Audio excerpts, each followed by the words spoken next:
ইয়া আহলাল কিতাবি কদ জাআকুম রাসূলুনা ইউবাইয়িনু লাকুম আলা ফাতরাতিম মিনার রুসুলি আন তাকুলু মা জাআনা মিন বাশীরিন ওয়ালা নাযীর ফাকাদ জাআকুম বাশীরুন ওয়া নাযীর ওয়াল্লাহু আলা কুল্লি শাইইন কাদির। আহলে কিতাব ইহুদি খ্রিস্টানদেরকে আল্লাহ তাআলা লক্ষ্য করে বলতেছেন, ইয়া আহলাল কিতাব, হে আহলে কিতাবরা, কদ জাআকুম রাসূলুনা, অবশ্যই তোমাদের কাছে আমার রাসূল এসেছে, ইউবাইয়িনু লাকুম আলা ফাতরাতিম মিনার রুসুলি আন তাকুলু, অনেক দিন রাসূল আগমনের পরে তোমাদের কাছে আমি আল্লাহ নবী পাঠাইছি। হযরত ঈসা আলাইহিস সালাতু ওয়াস সালামের ইন্তেকালের প্রায় 5 থেকে 6 শত বছর পরে আমাদের নবীকে আল্লাহ তাআলা দুনিয়াতে পাঠাইছেন। পাঠায়া বলতেছে, যাতে করে তোমরা কিয়ামতের ময়দানে আমি আল্লাহর কাছে এই অভিযোগ না করতে পারো যে আন তাকুলু মা জাআনা মিন বাশীরিন ওয়ালা নাযীর, আয় আল্লাহ, আমাদের কাছে তো কোনো জাহান্নামের সুসংবাদদাতা আসে নাই, আমাদের কাছে তো কোনো জাহান্নামের ভীতি প্রদর্শনকারী আসে নাই। এই কথা যাতে তোমরা না বলতে পারো, এজন্য আমি আল্লাহ তোমাদের কাছে নবী পাঠাইয়া দিলাম। আমার নবী মুহাম্মদ তোমাদের ইহুদিদের জন্য নবী, তোমাদের খ্রিস্টানদের জন্য নবী, তোমাদের মুসলমানদের জন্য নবী, সবার নবী করে আমি আল্লাহ মুহাম্মদকে দুনিয়াতে পাঠাইয়া দিলাম। অতএব কেউ আমার কাছে এই অভিযোগ নিয়ে আসবে না কিয়ামতের ময়দানে যে আমার কাছে নবী আসে নাই। সবার কাছে নবী আসছে। সুবহানাল্লাহ। قد جاءكم رسولنا يبين لكم على فترة من الرسل أن تقولوا ما جاءنا من بشير ولا نذير فقد جاءكم بشير ونذير, অবশ্যই অবশ্যই তোমাদের কাছে নবী এসেছিল। قد جاءكم رسولنا يبين لكم, অবশ্যই অবশ্যই তোমাদের কাছে নবী এসেছিল। এজন্য ওই বিশ্ব নবী মুহাম্মদুর রাসূলুল্লাহ সাল্লাল্লাহু আলাইহি ওয়াসাল্লাম, যার উসিলা, যার জন্য আমরা এখনো আল্লাহ তাআলার দয়ার মধ্যে আছি, যার উসিলায়, যার জন্য এখনো আমরা আল্লাহ তাআলার রহমতের মধ্যে আছি, ওনাকে ভালোবাসা দরকার কি দরকার না? রাসূলকে ভালোবাসা দরকার কি দরকার না? রাসূলকে কত বেশি ভালোবাসা দরকার। দেখেন, রাসূলকে যদি কেউ ভালো না বাসে তাহলে সে ঈমানদার হতে পারবে না। রাসূলকে যদি কেউ ভালো না বাসে কেউ ঈমানদার হতে পারবে না। রাসূল বলতেছেন, লা ইউমিনু আহাদুকুম হাত্তা আকুনা আহাব্বা ইলাইহি মিন ওয়ালিদিহি ওয়া ওয়ালাদিহি ওয়ান নাসি আজমাইন। ও আমার উম্মতেরা, জেনে রাখো, আমাকে ভালোবাসার মাপকাঠি আমি বলে দিচ্ছি। তুমি শুধু মুখে বলবা যে আমি ভালোবাসি, শুধু জবানে বলবা, মাইকে বলবা, বক্তৃতায় বলবা, মিছিল মিটিংয়ে বলবা যে আমি নবীকে ভালোবাসি, না না না, এটা ভালোবাসার মাপকাঠি না। লা ইউমিনু আহাদুকুম, তোমাদের কেউ ততক্ষণ পর্যন্ত প্রকৃত মুমিন হতে পারবে না হাত্তা আকুনা আহাব্বা ইলাইহি মিন ওয়ালিদিহি ওয়া ওয়ালাদিহি ওয়ান নাসি আজমাইন, যতক্ষণ না আমি নবী তোমার পিতার চেয়েও বেশি ভালোবাসার পাত্র না হব, যতক্ষণ না আমি নবী তোমার মায়ের চেয়েও বেশি ভালোবাসার পাত্র না হব, যতক্ষণ না আমি নবী তোমার কাছে পৃথিবীর সকল মানুষের চেয়েও বেশি ভালোবাসার পাত্র না হব, ততক্ষণ পর্যন্ত তুমি প্রকৃত মুমিন হতে পারবে না। তাইলে বোঝা যায় প্রকৃত মুমিন হতে হলে আমার মায়ের চেয়েও কাকে বেশি ভালোবাসতে হবে? নবীকে বেশি ভালোবাসতে হবে। আমার বাবার চেয়েও কাকে বেশি ভালোবাসতে হবে? নবীকে বেশি ভালোবাসতে হবে। শুধু মা বাবা না, পৃথিবীর সকল, ওয়ান্নাসি আজমাইন, পৃথিবীর সকল মানুষের চেয়ে বেশি ভালোবাসতে হবে কাকে? নবীকে। সুবহানাল্লাহ। ওমর রাদিয়াল্লাহু তাআলা আনহু রাসূলুল্লাহ সাল্লাল্লাহু আলাইহি সাল্লামের কাছে এসে বলতেছে, ইয়া রাসূলুল্লাহ, আমি আপনাকে অনেক অনেক অনেক অনেক বেশি ভালোবাসি, তবে আমার জানের চেয়ে বেশি না। কে বলতেছে? ওমর রাদিয়াল্লাহু তাআলা আনহু বলতেছে, ইয়া রাসূলুল্লাহ, আমি আপনাকে যে কত ভালোবাসি এটা আমি মুখে প্রকাশ করতে পারবো না, এটা আমি ভাষায় প্রকাশ করতে পারবো না, এত বেশি ভালোবাসি, তবে আমার নিজের জানের চেয়ে বেশি ভালোবাসি না। রাসূল বলল, ওমর, কি বললা তুমি? এটা কোনো কথা হইল? কি বললা তুমি এটা? তুমি তো এখনো প্রকৃত মুমিন হতে পারো নাই। হে ওমর, তুমি জেনে রাখো, যতক্ষণ না তুমি নিজের জানের চেয়েও বেশি আমাকে বেশি ভালো না বাসবে, ততক্ষণ পর্যন্ত তুমি প্রকৃত মুমিন হতে পারবে না। ওমর রাদিয়াল্লাহু তাআলা চুপ করে বসে রইলেন।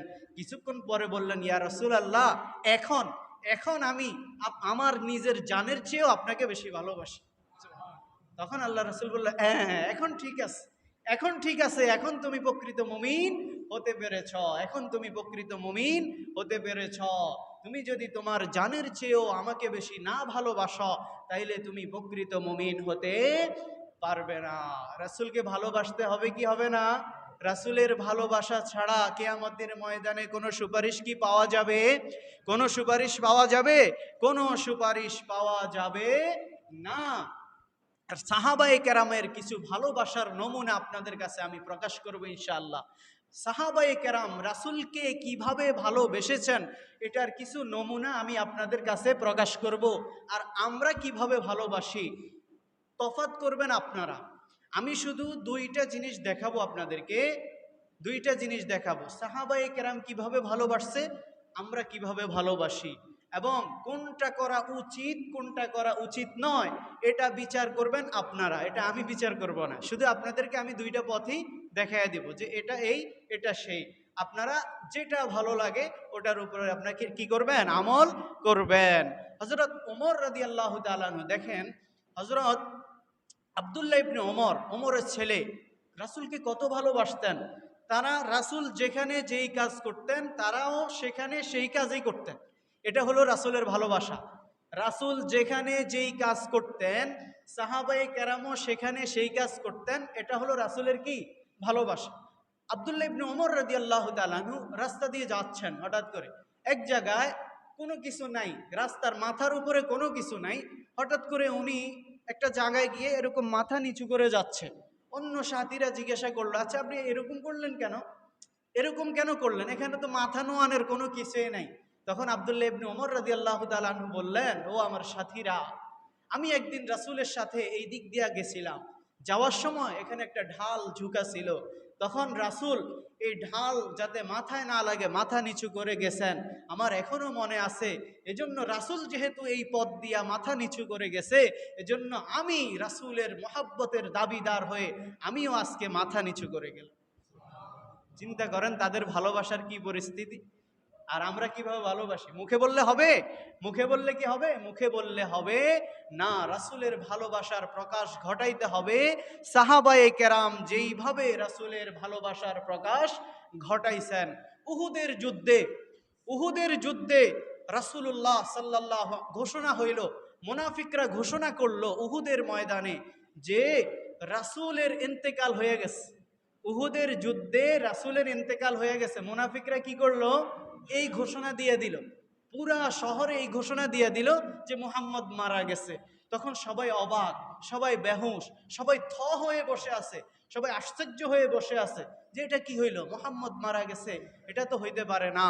যখন সকল সাহাবায়ে কেরাম উহুদের যুদ্ধ থেকে আবার মদিনার দিকে যখন ফিরলেন, তখন সুমাইয়া রাদিয়াল্লাহু তাআলা আনহা, মদিনার একজন মহিলা, উনি বারবার সবাইকে জিজ্ঞাসা করতেছে, যাকে দেখতেছে তাকে জিজ্ঞাসা করতেছে, ও ভাই একটু বলো না রাসূলের কি খবর, ও ভাই একটু বলো না রাসূলের কি খবর।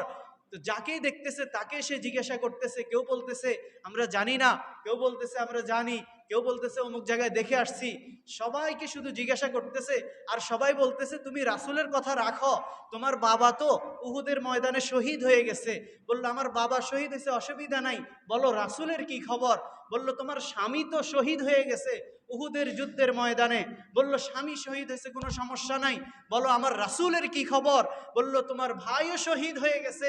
বলল সমস্যা নাই, আমার ভাই শহীদ হয়েছে, কোনো সমস্যা নাই, বলো আমার রাসূলের কি খবর। তখন একজন সাহাবী খবর দিলেন সুমাইয়া রাদিয়াল্লাহু তাআলা আনহাকে যে রাসূল এখনো জীবিত আছে, রাসূল এখনো সুস্থ আছে। তখন তিনি বললেন আলহামদুলিল্লাহ, আমি একবার রাসূলকে একটু দেখতে চাই। তখন তাকে আড়ালে রাসূলকে দেখানো হলো।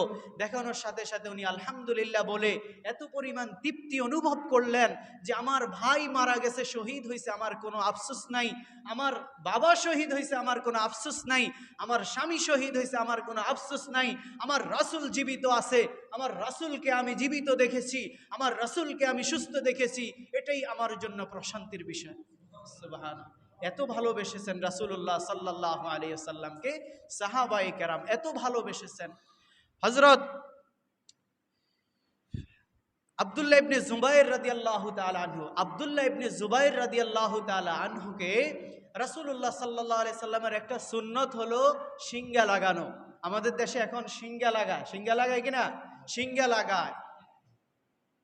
এই শিঙ্গা লাগানোটা রাসূলুল্লাহ সাল্লাল্লাহু আলাইহি ওয়াসাল্লামের সুন্নত, এটাকে হিজামা বলা হয়। এখন আধুনিকভাবে হিজামার মেশিন বের হয়েছে। এই হিজামার মেশিন দিয়েও যদি কেউ শিঙ্গা দেয় তাহলেও সুন্নত আদায় হবে। এই শিঙ্গা দিলে কি উপকার? শিঙ্গা দিলে আপনার যদি পুরানো কোনো ব্যথা থাকে তাহলে ওই ব্যথাটা দূর হয়ে যাবে। আপনার শরীরের ভিতরে কোথাও যদি বিষ রক্ত থাকে, কোথাও যদি বিষ রক্ত থাকে, এই শিঙ্গা লাগানোর ফলে ওই বিষ রক্তটা বের হয়ে আসে। বেদুইন যারা আছে, বাদনী যারা আছে, যারা ব্যাধে আছে, এরা আমাদের দেশে শিঙ্গা লাগায়। এরকম শিং দিয়া, এরকম বেলেট দিয়া কেচে এরপরে বিষ রক্তগুলা বের করে। এরকম দেওয়া ভালো, এরকম দেওয়া সুন্নত, এটা রাসূল দিতেন। তো রাসূল সাল্লাল্লাহু আলাইহি সাল্লাম একদিন শিঙ্গা লাগানোর পরে কিছু বিষ রক্ত বের হলো।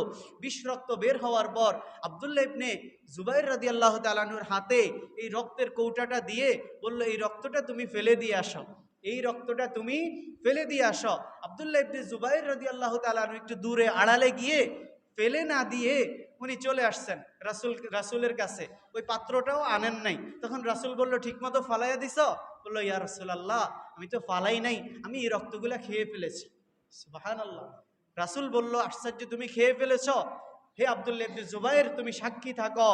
হে আব্দুল্লাহ ইবনে জুবাইর, তুমি সাক্ষী থাকো, যেই শরীরে আমার নবীর রক্ত প্রবেশ করেছে ওই শরীর কখনো জাহান্নামে জ্বলবে না। এত ভালোবেসেছেন তারা। নাপাক রক্ত, বিষ রক্ত সবাই জানে, এরপরও আব্দুল্লাহ ইবনে জুবাইর রাদিয়াল্লাহু তাআলা আনহু এই রক্তটা খেয়ে ফেলেছেন। এত বেশি ভালোবেসেছেন। আল্লাহ রাসূলের একজন সাহাবী, আল্লাহ রাসূলের একজন সাহাবী যিনি তখনও ইহুদি ছিলেন, উনি একদিন ইহুদিদের দরবারে গিয়ে ইহুদিদের দালাল হয়ে, ইহুদিদের প্রতিনিধি হয়ে মুহাম্মদুর রাসূলুল্লাহর কাছে এসেছে দেখার জন্য যে তার কি পরিস্থিতি, তার যে সাহাবারা আছে তারা তার সাথে কেমন আচরণ করে, এটা দেখার জন্য উনি একদিন রাসূলের কাছে অবস্থান করছিলেন। পরে এখান থেকে উনি আবার ওনার স্বস্থানে চলে গেলেন, যেখান থেকে গোয়েন্দাগিরি করার জন্য আসছিল ওখানে চলে গেছে। যাওয়ার পরে উনি বলল যে আমি মুহাম্মদের কাছে যেই পরিস্থিতি দেখছি, আল্লাহর কসম পৃথিবীর কোনো রাজা বাদশাদের কাছে এমন পরিস্থিতি দেখি নাই।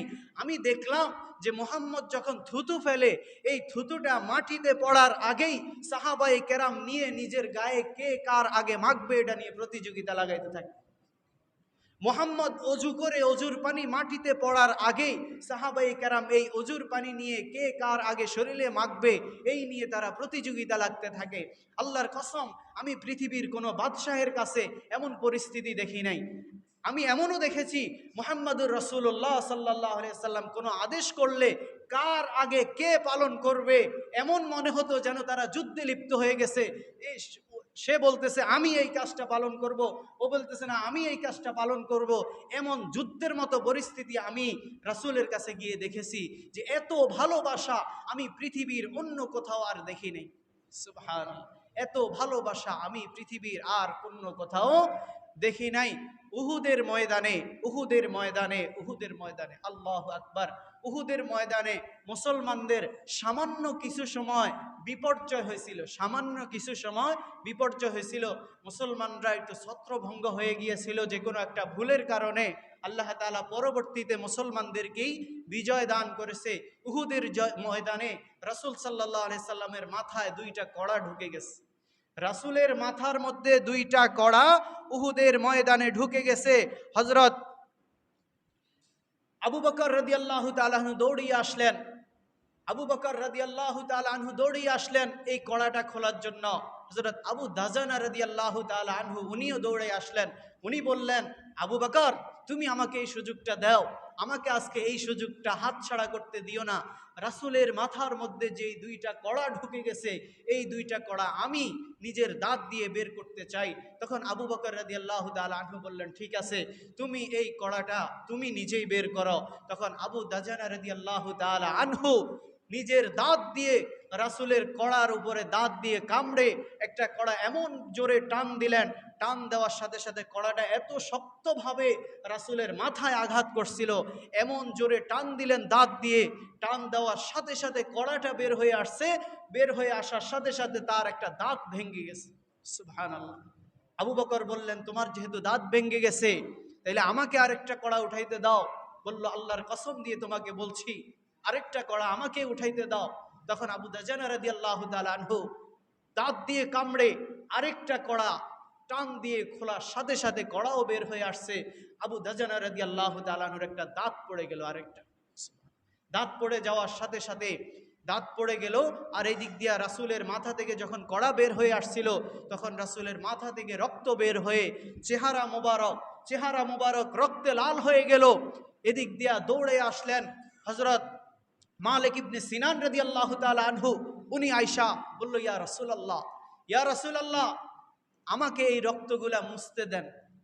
মালিক ইবনে সিনান রাদিয়াল্লাহু তাআলা আনহু জিহ্বা দিয়ে চেটে চেটে এই রক্তগুলা চেটে রাসূলের চেহারাটা পুরা পরিষ্কার করে দিলেন এবং ওই রক্তগুলা খেয়ে ফেললেন। সুবহানাল্লাহ। কত বেশি ভালোবেসেছেন না তারা রাসূলকে, কত বেশি ভালোবেসেছেন। তাদের ভালোবাসার প্রমাণ ছিল এটা। রাসূলের ইন্তেকালে সাহাবায়ে কেরামের কি অবস্থা হয়েছিল, আল্লাহু আকবার। ওমর রাদিয়াল্লাহু তাআলা আনহু মানতেই পারলেন না, কিছুতেই মানতে পারলেন না যে রাসূলের ইন্তেকাল হয়েছে। ওমর রাদিয়াল্লাহু তাআলা আনহু তরবারি নিয়ে দাঁড়িয়ে গেলেন, তলোয়ার নিয়ে দাঁড়িয়ে গেলেন, তলোয়ার খুলে ফেললেন যে ব্যক্তি আজকে বলবে যে রাসূলের ইন্তেকাল হয়েছে তার মাথা থেকে, তার ঘাট থেকে আমি মাথা আলাদা করে ফেলবো। সাবধান, কেউ যাতে এই কথা না বলে যে রাসূলের ইন্তেকাল হয়েছে, এটা কেউ বললে তাকে আমি আজকে শেষ করে ফেলবো। রাসূল ইন্তেকাল করবে এটা কিছুতেই মানা যায় না। ওমর রাদিয়াল্লাহু তাআলা আনহু অবাক হয়ে গেলেন যে রাসূল কিভাবে ইন্তেকাল করবে, রাসূল ইন্তেকাল করতে পারে না, এটা আমাদের জন্য মানা যাবে না, রাসূল ইন্তেকাল করবে এটা আমি মানি না। কত ভালোবাসা, অথচ রাসূল কি করলেন, ইন্তেকাল করছে। রাসূল ইন্তেকাল করছে, ওমর রাদিয়াল্লাহু তাআলা আনহু তলোয়ার নিয়ে দাঁড়িয়ে গেলেন যে কেউ বলতে পারবে না রাসূল ইন্তেকাল করছে, যে বলবে তার মাথা আলাদা করে ফেলবে, এমন অবস্থা। এসে বিশ্বাস করতে পারতেছেন না রাসূলের ইন্তেকাল হয়েছে। হযরত আবু বকর রাদিয়াল্লাহু তাআলা আনহু মিম্বরে দাঁড়াইলেন, আস্তে আস্তে মিম্বরে দাঁড়াইলেন। রাসূল কিছু ইশারা ইঙ্গিত দিয়ে গেছে যে আমার পরে নেতা হবে হযরত আবু বকর রাদিয়াল্লাহু তাআলা আনহু। আবু বকর পরিস্থিতি গরম দেখে, পরিস্থিতি অস্বাভাবিক দেখে, যে সব সাহাবীর অবস্থা খারাপ, যে যেখানে বসা ছিল ওখানে এইভাবে বসে আছে, যেটা কি শুনলাম, রাসূলের ইন্তেকাল হয়ে গেছে, এটা কি শুনলাম। যে যেখানে দাঁড়ানো ছিল ওখানে দাঁড়িয়ে আছে, যে যেখানে যে অবস্থায় ছিল, কেউ জমিনে হাল চাষ করতেছিল, হাল চাষ অবস্থায় ওখানে, কেউ মাটিতে গড়াগড়ি খাচ্ছে, কেউ বসে আছে, এটা বিশ্বাসই হচ্ছে না যে রাসূলের ইন্তেকাল হয়েছে। আবু বকর রাদিয়াল্লাহু তাআলা আনহু আস্তে আস্তে মিম্বরের দিকে উঠলেন, মিম্বরে দাঁড়িয়ে আয়াত তেলাওয়াত করলেন, ইন্নাকা মাইয়িতুন ওয়া ইন্নাহুম মাইয়িতুন। আল্লাহ তাআলা একটা আয়াত রাসূলের ইন্তেকালের আগেই নাজিল করে দিয়েছিলেন যে ইন্নাকা মাইয়িতুন ওয়া ইন্নাহুম মাইয়িতুন, হে রাসূল অবশ্যই অবশ্যই আপনার মৃত্যু হবে, দুনিয়ার সব মানুষেরই কি হবে, মৃত্যু হবে। ওয়া ইন্নাহুম মাইয়িতুন, তারাও মরবে, পৃথিবীতে যারা আগে আগমন করেছে তাদেরও ইন্তেকাল হয়েছে, আপনারও একদিন ইন্তেকাল হবে এবং ভবিষ্যতে যারা আসবে তাদেরও ইন্তেকাল হবে। এই আয়াত পড়ার সাথে সাথে আরেকটা কথা বললেন আবু বকর রাদিয়াল্লাহু তাআলা আনহু। ওই আরেকটা কথা বলার সাথে সাথে ওমর রাদিয়াল্লাহু তাআলার হুঁশ ফিরে এলো যে ঠিকই তো আছে, রাসূল তো ইন্তেকাল করবে, এটা তো স্বাভাবিক, আমাকে এটা মেনে নিতে হবে। তখন তিনি তলোয়ার খোসার মধ্যে ঢুকাইলেন আর উনি ঠান্ডা হয়ে গেলেন যে রাসূলের ইন্তেকাল হয়েছে এটা বিশ্বাস করতেই হবে, কারণ দুনিয়ার সকল মানুষকেই ইন্তেকাল করতে হবে। আল্লাহ রাসূলের আরেকজন সাহাবী বেলাল রাদিয়াল্লাহু তাআলা আনহু কাঁদতে কাঁদতে মদিনা ত্যাগ করে ফেললেন, মদিনা ত্যাগ করে ফেললেন। যেই মদিনায় রাসূল নাই ওই মদিনায় আমি থাকবো না, যেই মদিনায় রাসূল থাকবে না ওই মদিনায় আমি থাকবো না, আমি আজানও দিব না। যেই মদিনায় আমার আজান রাসূল শুনবে না ওই মদিনায় আমি কেন থাকবো। উনি মদিনা ত্যাগ করলেন। আব্দুল্লাহ ইবনে যায়েদ ইবনে আব্দে রাব্বি উনি রাসূলের ইন্তেকালের খবর শুনে সাথে সাথে আল্লাহর কাছে দোয়া করলেন, আল্লাহ, আয় আল্লাহ, আমাকে এই চক্ষু দিয়েছ, যতদিন এই চক্ষু দিয়ে আমি রাসূলকে দেখেছি আলহামদুলিল্লাহ, এখন যেই চক্ষু দিয়ে আমি রাসূলকে দেখতে পাবো না, ওই চক্ষু আমার দরকার নাই, আপনি আমার চক্ষু অন্ধ করে দেন। আল্লাহ তাআলা তার চক্ষু অন্ধ করে দিলেন। এত ভালোবাসা ছিল তাদের, এত ভালোবাসা ছিল তাদের রাসূলের প্রতি, এত ভালোবাসা। সুবহানাল্লাহ, কত ভালোবাসা না, কত ভালোবাসা।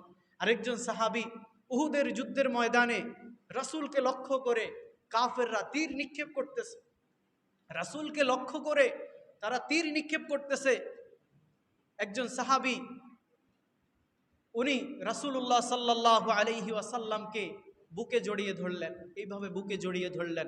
উনি চিন্তা করলো একটা তীরও যাতে রাসূলের গায়ে না ঢুকে, আমি রাসূলের জন্য ঢাল হয়ে যাব, আমি রাসূলের জন্য ঢাল হয়ে যাব। ঢাল চিনি না আমরা, পুলিশের উপরে যাতে আঘাত না আসে, পুলিশের একটা ঢাল থাকে, আমি রাসূলের জন্য ঢাল হব। উনি চাইলে রাসূলকে পিঠ দিয়ে ওনার বুকটা কাফেরদের দিকে ফেতে দিতে পারতো, যে তোমরা কত আঘাত করবে, কত তীর নিক্ষেপ করবে আমার বুকে করো। কিন্তু উনি বুক পেতে না দিয়ে উনি বুকটা রাসূলকে এইভাবে জড়িয়ে ধরলেন আর পিঠটা কাফেরদের দিকে দিয়ে দিলেন। কেন? কারণ ওনার পিঠ যদি রাসূলের দিকে দেয়, বুকটা যদি কাফেরদের দিকে দেয়, এটা হবে রাসূলের সাথে রাসূলের শানে বেয়াদবি। যে রাসূলের শানে সে পিঠ দিল, এটা রাসূলের শানে বেয়াদবি। কতটুকু ভালোবাসা তাদের মধ্যে থাকলে তারা এই কাজ করতে পারে। এজন্য উনি পিঠ না দিয়ে রাসূলকে বুকে জড়াইলেন, বুকে জড়াইয়া পিঠটা কাফেরদের দিকে দিয়ে দিলেন। কাফেরদের তীরের আঘাতে ওনার পিঠ জর্জরিত হয়ে গেছে। যুদ্ধের পরে দেখা গেল ওনার পিঠের মধ্যে 70টারও বেশি তীরের আঘাত। সুবহানাল্লাহ, এত বেশি ভালোবেসেছেন তারা, এত বেশি ভালোবেসেছেন। এটা হলো ভালোবাসার প্রমাণ, এটা হলো ভালোবাসার প্রমাণ। এখন আসেন, এই যে এত কথা বললাম, কি বুঝেন? রাসূলকে ভালোবাসতে হবে কিনা? রাসূলকে ভালোবাসতে হবে কিনা? রাসূলকে ভালোবাসতে হবে। আমাদের ভালোবাসা আর সাহাবায়ে কেরামের ভালোবাসা হাজার গুণে তফাৎ। আমার ভাই, আমার বাবা, আপনাদেরকে বলছি, তারা যেইভাবে ভালোবেসেছেন আমাদেরকে ওইভাবেই কি করতে হবে? ভালোবাসতে হবে। ভিন্ন পথে ভিন্ন মতে যাওয়া যাবে না। এই যে তারা যেইভাবে ভালোবাসছে, আমরা যদি এমন কোনো কাজ করি যেই কাজ তাদের সাথে মিলে না এবং ওটাকে আমরা ভালোবাসা মনে করি, তাহলে কি ভালোবাসা হবে? এমন কোনো কাজ যদি আমরা করি, এমন কোনো কাজ যদি আমরা করি যেই কাজ তাদের সাথে মিলে না, কিন্তু ওটাকে আমরা ভালোবাসা মনে করি, তাহলে ভালোবাসা হবে? ভালোবাসা হবে? ভালোবাসা হবে না। এবার আসেন, ভালোবাসার প্রমাণ কি? রাসূল বলছে ভালোবাসার প্রমাণ হলো মান আহাব্বা সুন্নতি ফাকাদ আহাব্বানি। যে ব্যক্তি আমার সুন্নতকে ভালোবাসলো সে আমি নবীকে ভালোবাসলো। ওমান আহাব্বানি কানা মাই ফিল জান্নাহ। যে ব্যক্তি আমি নবীকে ভালোবাসলো সে আমার সাথে জান্নাতে থাকবে।